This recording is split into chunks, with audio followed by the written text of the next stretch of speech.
Bueno, pues en Valor Compartido Podcast continuamos con nuestras entrevistas a través de videoconferencia, en el cual, bueno, pues estamos buscando personas que, bueno, pues nos cuenten un poquito cómo se está viviendo esta situación de confinamiento a causa de la crisis sanitaria y todos los escenarios que está conllevando el coronavirus, ¿no? La COVID-19. Y esta vez vamos a hablar de tecnología y transformación social. Y para ello tenemos, bueno, pues desde la webcam de su casa a Alberto Herrera, director general de Change.org aquí en México. Alberto, ¿cómo estás? Hola Javi, ¿qué tal? Muy bien, muchas gracias. Un gustazo estar aquí, saludarte y formar parte de este podcast maravilloso sobre responsabilidad social. No, pues muchísimas gracias por haber accedido a que te entrevistemos, porque la verdad es que nos llama muchísimo la atención que hoy en día, que bueno, pues casi todo se ha volcado a lo digital debido a que nos hemos tenido que quedar en casa, muchos de nosotros de los que podemos, ¿no? De los privilegiados que podemos quedarnos en casa, por supuesto, pues nos hemos volcado hacia lo digital y bueno, pues igual no está de más recordar a la gente que es Change.org, que es una plataforma, es la principal plataforma mundial de peticiones en línea, ¿no? Entonces, queremos hablar contigo para, bueno, pues para saber un poquito más de cómo está funcionando ahora Change.org en este periodo, en esta época. Primero, por si alguien de nuestros oyentes no sabe qué es Change.org, explícanos, Alberto, qué es y cómo funciona. Sí, bueno, Change.org es una plataforma en Internet donde cualquier persona puede crear una petición para que tomadores de decisiones, que pueden ser gobiernos, empresas, quien sea, atienda una situación que la persona que crea la petición quiere que sea atendida, que en general tiene que ver con cambios que quieren que ocurra en su país, en su ciudad, en su comunidad, en su barrio, pero en ocasiones también cambios que quieren que ocurran en la universidad en la que estudian o en la empresa para la que trabajan o digamos, en el contexto en el que cada persona se desenvuelve. Entonces, es una plataforma muy grande, totalmente abierta y gratuita. En México hay más de 13 millones de usuarios de la plataforma, es decir, 13 millones de personas tienen una cuenta en Change.org, lo cual significa que alguna vez han o creado una petición o firmado una petición o compartido una petición, y eso pues te imaginarás que genera una comunidad enorme, es prácticamente el 10% de la población del país, que constantemente está conociendo de peticiones que crean otros usuarios o usuarias en México para generar cambios en su entorno. Tenemos en México más o menos 7 años funcionando y la verdad es que ha sido una experiencia muy interesante porque pues ha permitido primero que las personas absolutamente comunes y de a pie puedan encabezar fenómenos comunicativos, porque a eso es a lo que se dedica la plataforma, a generar una pieza de comunicación, que es una petición, para crear una campaña y empujar para que un cambio social ocurra, para que suceda. Entonces, lo que termina sucediendo es que las estrategias de cambio social ya no están únicamente depositadas en las organizaciones no gubernamentales tradicionales, grandotas, que tienen toda una estructura, sino por el contrario, una herramienta como Change.org permite que cualquier persona pueda crear una petición, crear una campaña y empujar públicamente para que ocurra un cambio en su comunidad. Y bueno, pues eso, ¿no? Esta época, ¿no? de confinamiento, de distanciamiento social, que no de, digamos, bueno, de distanciamiento físico, ¿no? Que no tiene por qué conllevar también implícito, pues eso, un distanciamiento entre las personas, porque para eso están las tecnologías. ¿Ha cambiado algo en la manera, digamos, de funcionar en Change, o de cómo la gente, está utilizando esta plataforma? ¿Ha cambiado?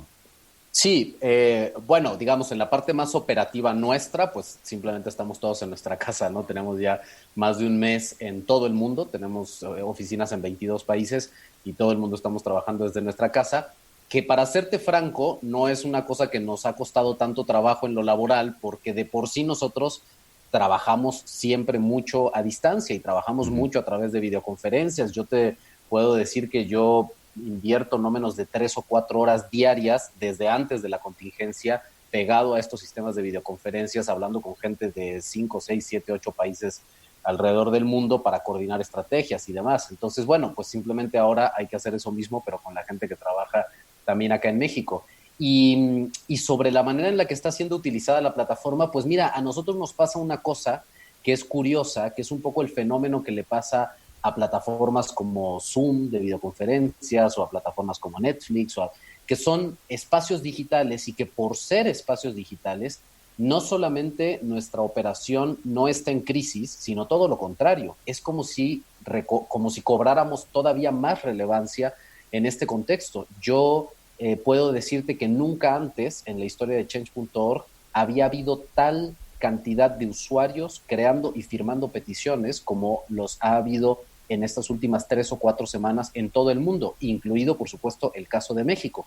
¿Por qué está pasando eso? Bueno, por una razón muy sencilla. La gente está en sus domicilios, la gente está en aislamiento, pero ese aislamiento no significa, como ya bien lo dijiste tú, una separación de la realidad, ni una desvinculación ni afectiva, ni de redes sociales, ni mucho menos. La gente quiere seguirse relacionando, la gente quiere seguir interactuando con su comunidad, con sus amigos y amigas, etcétera.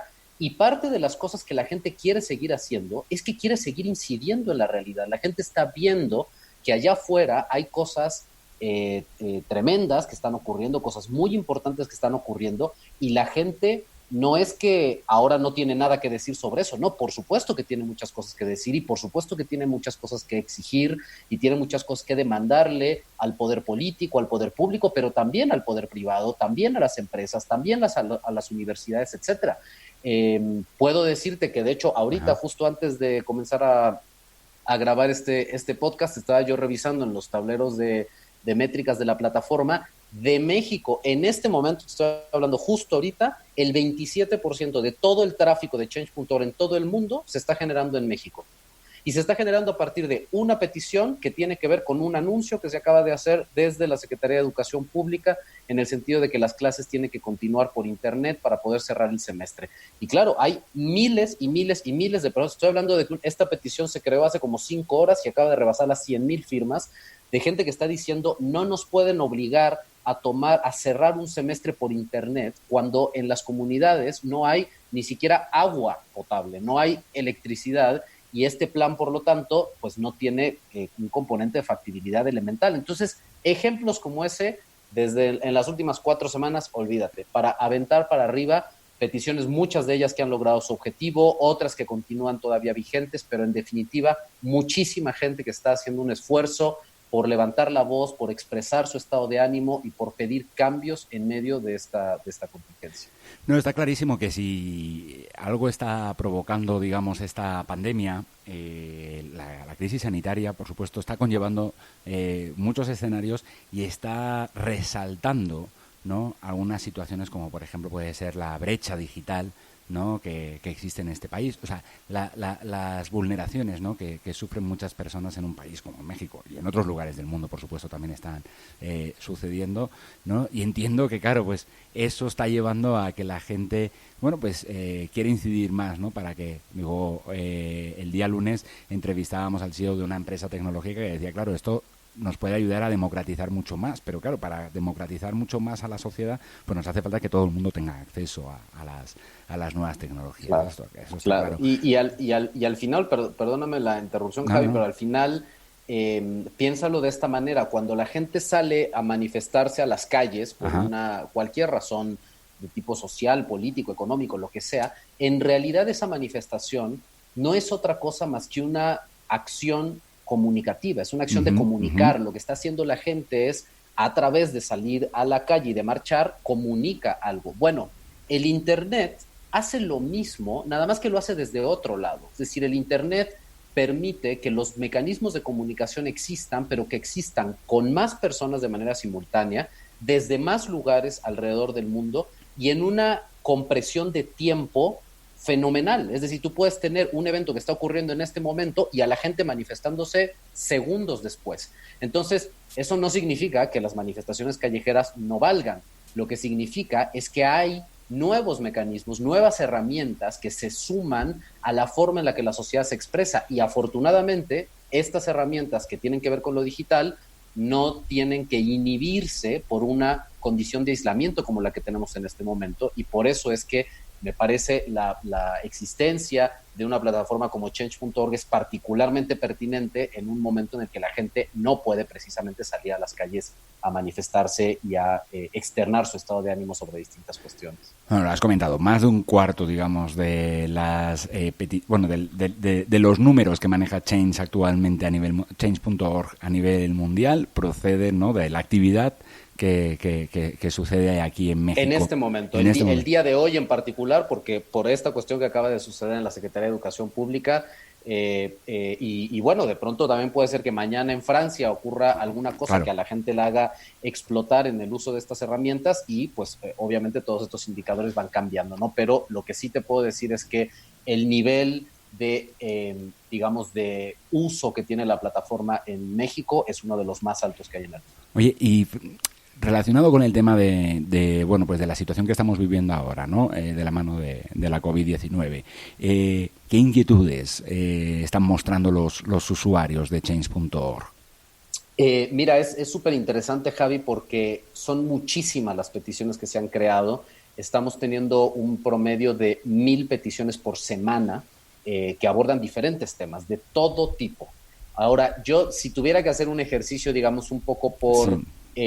Conjuntarlas para poder más o menos caracterizar lo que está ocurriendo dentro de la plataforma, que por cierto, te digo entre paréntesis, estamos trabajando en un proyecto muy interesante de visualización de datos que queremos ofrecerle a nuestros usuarios y usuarias precisamente para que puedan entrar en un espacio interactivo donde puedan ver de manera desagregada de qué son las peticiones, cuánta gente firma, desde qué estados de la República firman, etcétera, sobre el tema del COVID, porque como alguien dijo ya hace poco, este es uno de los pocos fenómenos en la historia de la humanidad donde toda la humanidad al mismo tiempo está viviendo una misma problemática, y como Change.org tiene un alcance global en todo el mundo, en todos los países que tengan una conexión a internet, pues sí permite de alguna manera radiografiar cuál es el sentir de la gente y lo que está expresando a través de la plataforma. Entonces, bueno, más allá de esto, que espero que pronto podamos tener noticias sobre esa plataforma, te cuento que si tuviera que caracterizarlo, yo diría que en México hay como 3 etapas, digamos, de peticiones que ha habido sobre el coronavirus. Hay una primera etapa que fue hace más o menos unas 3 semanas o 4, que es la etapa de peticiones relacionadas con el cierre de las cosas, ¿no? Es decir, una ola de peticiones buscando que las universidades suspendieran el semestre, suspendieran las clases para que los alumnos y alumnas pudieran regresar a sus casas, donde pedían a las empresas, trabajadores que se les permitiera quedarse ya en casa porque estaban sometidos a un riesgo muy importante, incluso donde funcionarios y funcionarias públicas estaban pidiendo a oficinas públicas que cerraran ya las actividades y les permitieran irse a sus casas sin ningún tipo de represalia de carácter laboral. Entonces, hay una primera etapa, digamos, que tiene que ver con eso. Hay una segunda etapa que tiene que ver con las peticiones relacionadas con la provisión de instrumentos en el país para hacer frente al coronavirus. Y aquí hay muchísimas peticiones sobre, en particular sobre el sector salud, que lo que buscan es que las y los trabajadores del sector salud tengan los instrumentos necesarios para poder enfrentar esta crisis, y piensa que no solamente es que haya una petición que pide eso, sino pues de pronto sale una petición para que eso ocurra en un hospital específico que está en la ciudad de Nogales, Sonora, o otro que está en Tuxtla Gutiérrez, Chiapas, y entonces empieza una dinámica de peticiones relacionadas con distintos espacios para que atraer la atención de que eso ocurra en diferentes niveles. Y hay ahora una especie de tercer fase, que es como en la que estamos entrando, ¿no? Que casi parece que estoy hablando de las etapas de la pandemia, pero en realidad es una manera de explicar lo que está ocurriendo dentro de la plataforma. Hay una especie de tercera etapa en la que estamos entrando, donde lo que está pidiendo la gente es que se adopten medidas para mitigar los efectos de la crisis que ya está y que viene por delante, que tiene que ver sobre todo con el tema económico. Sí, por supuesto, hay un tema de salud, pero el tema, digamos, el peso de la crisis económica es brutal. Lo estamos empezando a percibir en la plataforma, como la gente está buscando que haya una comprensión por parte de empresas, por parte de los bancos, por parte del gobierno, de que no puede continuar el mismo comportamiento de cobrabilidad de las cuentas cuando la gente no está teniendo ingresos para pagarlas. Que básicamente eso es en lo que se resume, digamos, un poco esa tercera etapa, ¿no? No me pidas que te pague algo que es imposible que te pague porque no hay una calidad de flujo financiero en el país que le permita a la gente hacerlo. Entonces, más o menos ese es como el mapa general de cómo las cosas han estado fluyendo dentro de la plataforma, y ahí, pues, olvídate, cualquier cantidad de empresas a las que se dirigen peticiones, muchas de ellas que, por cierto, han reaccionado de manera positiva y han atendido lo que se está pidiendo, otras no tanto, pero bueno, cada actor va teniendo un comportamiento distinto.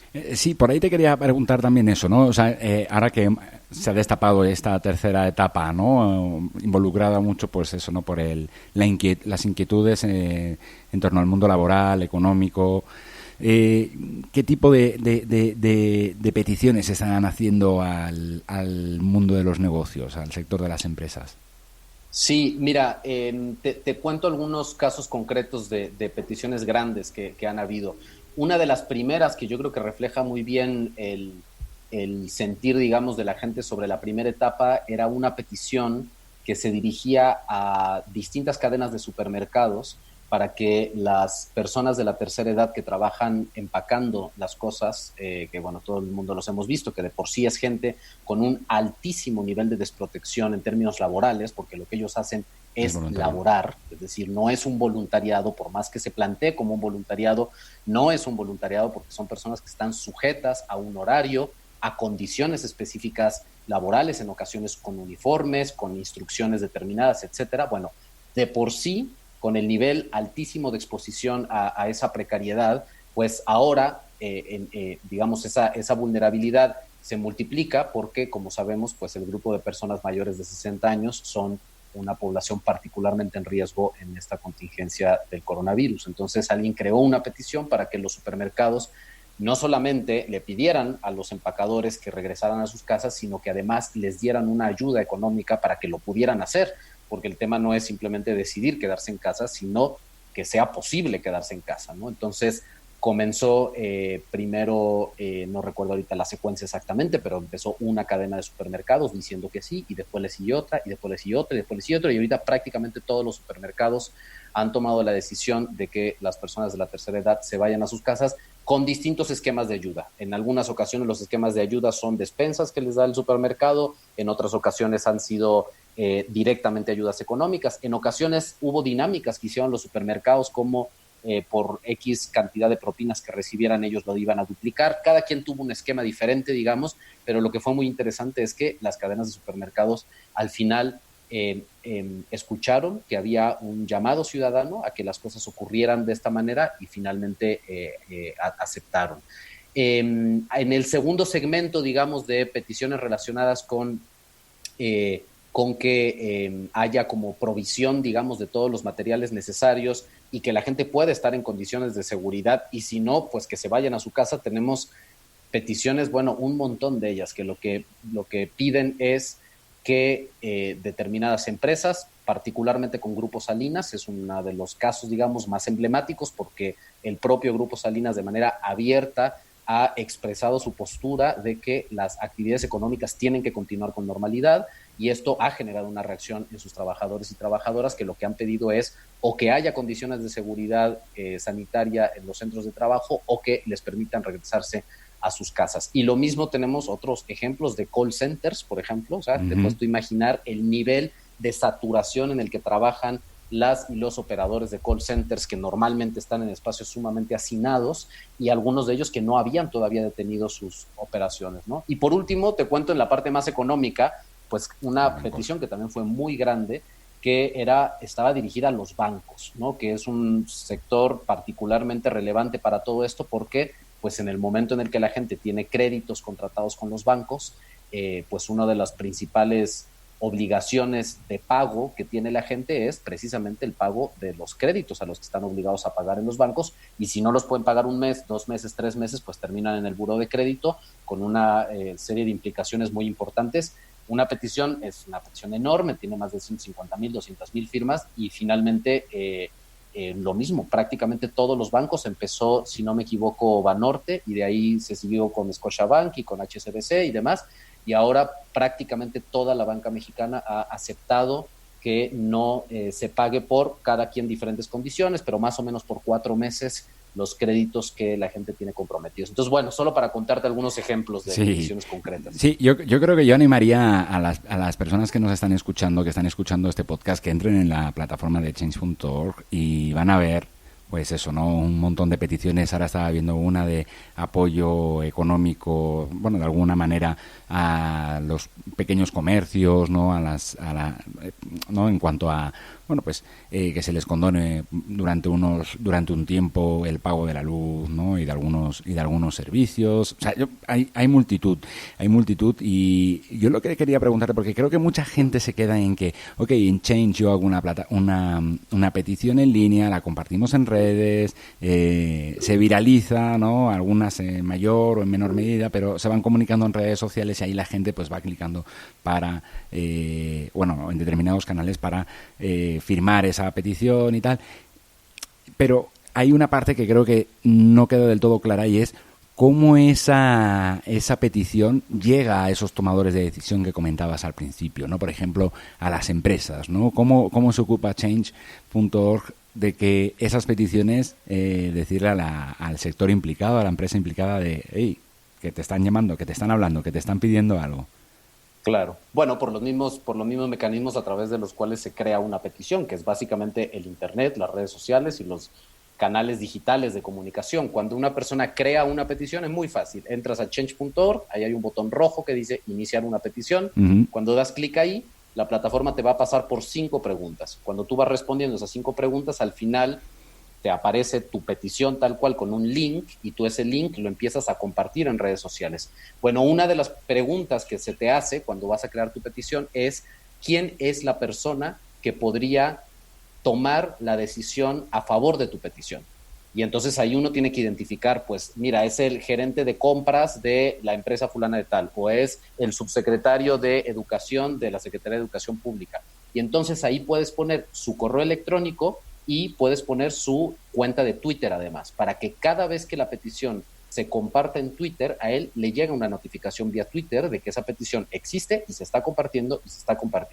Y por correo electrónico le van llegando notificaciones, hay un algoritmo que hace que cada determinado número de firmas en un X periodo de tiempo, le llega una notificación por correo electrónico diciéndole hay una petición en change.org que le está solicitando a usted determinada cosa. Si usted quiere, y esto es una de las herramientas más interesantes que tiene Change, si usted quiere responder esta petición, ya sea porque está de acuerdo con ella o porque no está de acuerdo con ella, lo puede hacer. Y la respuesta de ese tomador de decisiones le llega por correo electrónico a todos los firmantes. Entonces, de pronto tiene peticiones que tienen 500,000 personas y el tomador de decisiones puede responder esa petición de la manera en la que lo quiera responder y esa respuesta le va a llegar a 500,000 de personas. Es decir, es un poder formidable de comunicación que tiene ahora la gente común, porque cualquiera puede empezar una petición, pero también los tomadores de decisiones para poder también decir lo que pues ellos consideren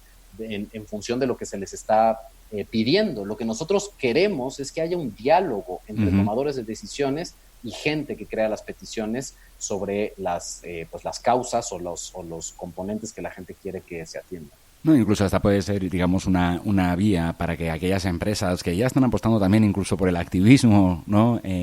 Corporativo, ¿no? Pues también puedan lanzar sus peticiones, ¿no? Para conseguir esos cambios que desean ver, ¿no? Totalmente. Mira, yo te cuento como una anécdota que, bueno, más bien una serie de anécdotas que a mí me han pasado desde hace tiempo con empresas en particular que nos buscan y nos dicen, oigan, es que a cada rato la gente crea peticiones dirigidas a nosotros y ya no sabemos qué hacer porque todo entra en crisis y entonces el departamento de comunicación y el de relaciones públicas y nadie sabe qué hacer con esto.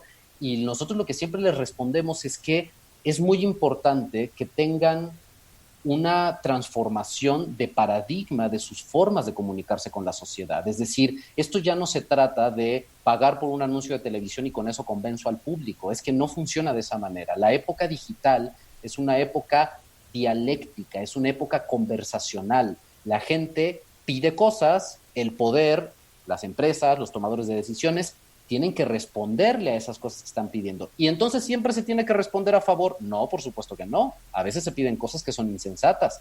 Y entonces habrá que conversar con la gente, habrá que dialogar, habrá que argumentar, habrá que explicar y habrá que convertir las crisis en oportunidades.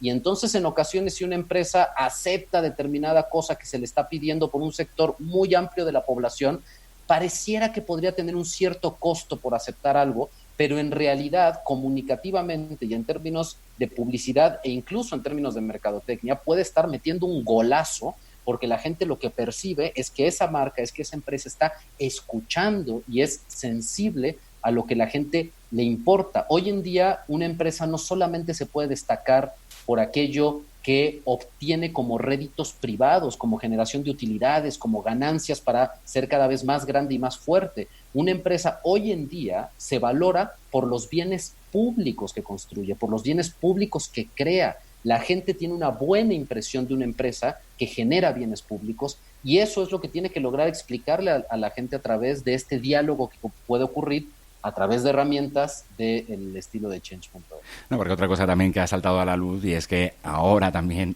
bueno, y lo comentábamos antes, de que este confinamiento no implica que la gente esté despegada, ¿no?, de lo que sucede en el mundo, es que hay mayor escrutinio, ¿no?, de parte de los... Hay un escrutinio público de cara, bueno, pues a todas las organizaciones y por supuesto a las empresas, que si bien antes a lo mejor no eran conscientes, ahora, bueno, pues todas están bajo la lupa. No quiero contarte lo que nos ocurrió el viernes pasado cuando este conductor de televisión, Javier Alatorre, hizo el comentario que hizo en relación a que tenía que dejar de ponérsele atención al subsecretario López-Gatell y la plataforma explotó porque a los 5 minutos había una petición ya que lo que pedía era que le retiraran la concesión de televisión a TV Azteca por haber hecho ese comentario desde su conductor de televisión estrella, y en menos de 12 horas esa petición había rebasado las 150,000 firmas. O sea, es que el nivel de involucramiento de la gente en los asuntos públicos, en particular en un asunto tan sensible como el del coronavirus, es total en este momento. Hay un nivel altísimo de involucramiento. Y fíjate cómo, Javi, esto que es una cosa de la que a mí siempre me gusta mucho hablar, fíjate cómo detrás del efecto concreto de una petición en Change.org, que siempre está eso, ¿no? Y siempre hay esa pregunta, ¿no? Bueno, ¿y qué tanto sirve que yo cree una petición? ¿No? Porque la gente está muy acostumbrada a pensar en clave de hoy hago esto y 5 minutos después se logra lo siguiente, ¿no? Entonces, bueno, por un lado hay un nivel de efectividad que es interesante, pero por el otro hay un proceso mucho más amplio y profundo de pedagogía política y de incidencia social. Es decir, hoy en día los tomadores de decisiones, insisto, gobiernos, partidos políticos, empresas, son conscientes de que las acciones que ellos emprendan van a tener un acuse de recibo de la sociedad. Y ese acuse de recibo puede ser muy positivo y puede retribuirle de manera muy importante, o puede ser lo contrario. Si cometen un error de la naturaleza del error que cometió el señor Alatorre, lo que puede venir es un reclamo ciudadano que tenga efectos no solamente en términos del branding y del marketing como abstracción, sino en términos de sus ventas, de sus utilidades, de sus relaciones comerciales y de un montón de otras cosas, ¿no? Entonces, esa especie de pedagogía de la que a mí me gusta mucho hablar porque me parece que es un cambio de paradigma político y social que estamos viviendo muy interesante, donde el poder y la ciudadanía cada vez están más juntos, la brecha que los separa cada vez se va cerrando más y más y más, requiere que la gente, por supuesto, asuma la responsabilidad de levantar la voz, pero también que las empresas, los gobiernos, etcétera, entiendan que ya no vivimos en los años 90, que ya no son los años 80, donde lo que una empresa decía era una verdad declarada y que todo el mundo decía que sí a esas cosas, sino que tienen que están sujetos, digamos, a una realidad que funciona en red y con pesos y contrapesos y con una multiplicidad de actores que están ahí jugando en la misma cancha.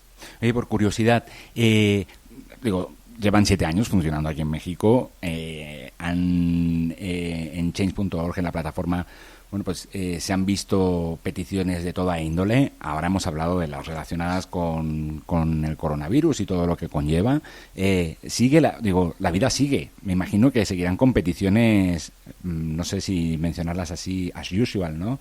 O sea, de lo que se venía, Sí, ¿no? sí, De sí, derechos humanos, etcétera, etcétera, ¿no? totalmente. Eso es lo que es brutal de esta crisis, Javi, que al final es una crisis gigantesca que en el caso de México cae en un campo lleno de crisis que de por sí ya existían, ¿no? Uh-huh. De hecho, fíjate, te voy a poner algunos ejemplos de peticiones que ya existían, que representan realidades de por sí gravísimas anteriores y sobre las cuales se suma este tema, ¿no? Una petición, por ejemplo, que sí está relacionada con el COVID, con el coronavirus, pero que te habla de una realidad ya existente, que es la liberación del presupuesto federal para poner en marcha los refugios para mujeres que han sido víctimas de violencia. Esto es una petición que se creó hace como unas 3 semanas más o menos, porque por más increíble e indignante que parezca, resulta que las casas son para muchísimas mujeres en este país los espacios más inseguros que hay. Inseguros, cuando deberían de ser los más seguros, son los más inseguros, porque su agresor principal, que normalmente es su pareja, pues está viviendo ahí. Entonces, ha habido una serie de notas que han hablado de que se han incrementado entre el 60 y el 100% las llamadas de auxilio telefónico por violencia de género dentro de los hogares, y esto llevó a una organización para exigirle al gobierno federal que liberara un presupuesto que no estaba liberando para que los refugios de mujeres pudieran operar con normalidad, y finalmente se logró, y hace 2 semanas y media más o menos liberaron ese presupuesto. Pero te pongo otro ejemplo también, la Fundación de Familiares de Personas Desaparecidas, ¿no? La gran tragedia nacional de personas desaparecidas en este país, que otra vez le cae como una roca encima esta realidad de la crisis del coronavirus, y los familiares lo que han pedido, por favor, es que no se detengan las labores de búsqueda de sus familiares, porque en el caso de las personas desaparecidas, cada día que pasa es una oportunidad perdida para que puedan regresar con vida a sus casas. Entonces, de hecho, te digo como comercial que nosotros lunes, miércoles y viernes tenemos un streaming en nuestra cuenta de Instagram, y pues vamos entrevistando a gente que crea peticiones y demás, y la semana pasada tuvimos una entrevista conmovedora con 2 mujeres, señoras que han perdido a sus familiares, los han perdido, quiero decir, están como desaparecidos, y ellas pues nos compartieron lo que significa para ellas esta petición, que lo que busca es precisamente que no se detengan las labores de búsqueda, ¿no? Entonces hay todo un montón, toda una realidad nacional que no desaparece por el coronavirus, que ahí está, y que, pues por supuesto, parte de nuestra labor será seguirla transmitiendo, seguirla comunicando para que no se pierda, digamos, en el olvido de la tragedia inminente que es el COVID. Pues Alberto Herrera, director general de Change.org en México, muchísimas gracias por contarnos a grandes rasgos en estos minutos, ¿no?, que hemos tenido de entrevista. Bueno, pues qué es lo que está pasando con la plataforma Change.org, qué está pasando con el activismo o la transformación social a través de la tecnología. No sé si quieras agregar alguna cosilla más a esta entrevista, aún tenemos algo de tiempo, ¿eh? Sí quiero agregar algo, y lo voy a agregar diciéndote lo que yo pienso, pero además voy a hacer otra cosa que yo sé que es horrible para alguien que entrevista, pero ni modo, la voy a hacer, que es voltear un poco la dinámica, porque quiero preguntarte a ti algo que siempre le preguntamos a la gente con la gente con la que hacemos streamings en change.org, y yo te voy a decir lo que yo pienso, pero quiero saber también tú qué piensas.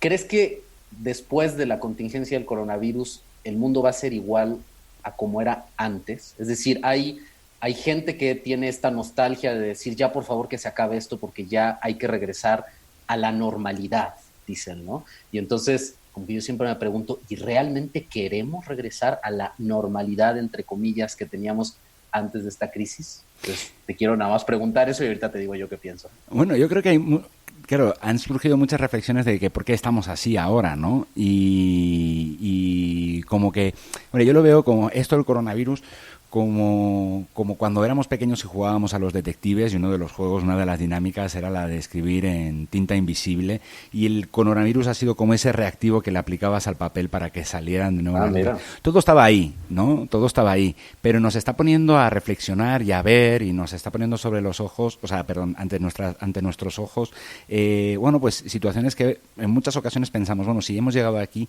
es a causa, ¿no?, de cómo estaban yendo las cosas, y claro, como casi sí, hay que poner también sobre la palestra de que, oye, sí es cierto de que a pesar de que, bueno, pues tenemos la suerte de trabajar en casa, etcétera, etcétera, hay gente que lo está pasando muy mal, ¿no? Los que están sufriendo la enfermedad, los que están trabajando para combatirla, etcétera, etcétera, ¿no? Entonces, casi todo, digamos, son escenarios un poco de pues no quiero que siga esto igual para que volvamos a tener una nueva crisis como el coronavirus. Digo, en el caso de nosotros que hablamos también de crisis climática y demás, bueno, pues ya sabemos, esto es un cisne negro, o le han llamado así, ya se estaba hablando de un cisne verde por la situación de la crisis climática, y puede ser que este tipo de situaciones se repitan un poquito más. Entonces yo creo que la gente creo que va... Entonces algo va a hacer. Digo, acabamos de ver un mecanismo de acción que puede tener la gente para que las cosas no sigan igual. Entonces creo que la gente sí va a reaccionar, las organizaciones también, en ellas incluyo a las empresas. Es un buen momento para que apuesten por la sostenibilidad si quieren. Me encanta la metáfora de la tinta invisible. Además, yo usaba eso con limón, ponía haciendo una hojita y exacto. Me encanta la metáfora. Sí, yo coincido. Yo creo que las cosas posiblemente no de manera tan abrupta como nos gustaría que se transformara como la realidad más estructural del mundo, pero lo que sí creo es que lo que es indiscutible es que esta crisis ha mostrado puntos de fragilidad de nuestra civilización, de nuestro sistema económico, de nuestro sistema político, incluso de nuestras ideas sobre la ciencia y sobre muchas cosas que por lo menos nos invitan a ser un poco más humildes. Creo que el nivel de arrogancia civilizatoria que hemos acumulado los seres humanos es muchísima, y esto por lo menos nos hace bajarle un poco a esa soberbia y decir, bueno, posiblemente sí hay ciertas cosas que no podemos hacer, que no podemos resolver, ciertas cosas que podemos cambiar, que podemos repensar sobre la manera en la que funcionamos, y yo espero que tengamos la inteligencia para que eso pues nos revele una realidad distinta después de esta crisis. No, y menos mal que también nos ha agarrado en esta época comunicativa tan interesante, porque si no, claro, digo, nos estamos dando cuenta también de cosas que pueden suceder y alzar la voz para que cambien, ¿no? Y para que no sucedan. Y creo Totalmente. que Change.org es un ejemplo de ello, entre otros. Pues nada, Alberto, muchísimas gracias de habernos abierto la webcam de tu casa, ¿vale? Y nada, un abrazo muy fuerte. Nos lo daremos físicamente cuando podamos salir. Sí, yo espero que sea muy pronto, y muchas gracias a ti por el espacio, Javi. Que estés muy bien. Bye. Hasta luego. Para que no te pierdas ninguna de las entrevistas que te ofrecemos diariamente, suscríbete a nuestro canal en Spotify, YouTube, Apple Podcasts, Google Podcasts, iVoox o Spreaker, entre otros. También puedes seguirnos en nuestras redes sociales, en las redes sociales de Valor Compartido, para que no se te escape ninguno. Todos los viernes te enviaremos también el resumen de todos los episodios a tu cuenta de correo electrónico. No te olvides que tienes que suscribirte en nuestra página web www.valor-compartido.com. Un saludo y hasta mañana. Vamos a contarlo juntos.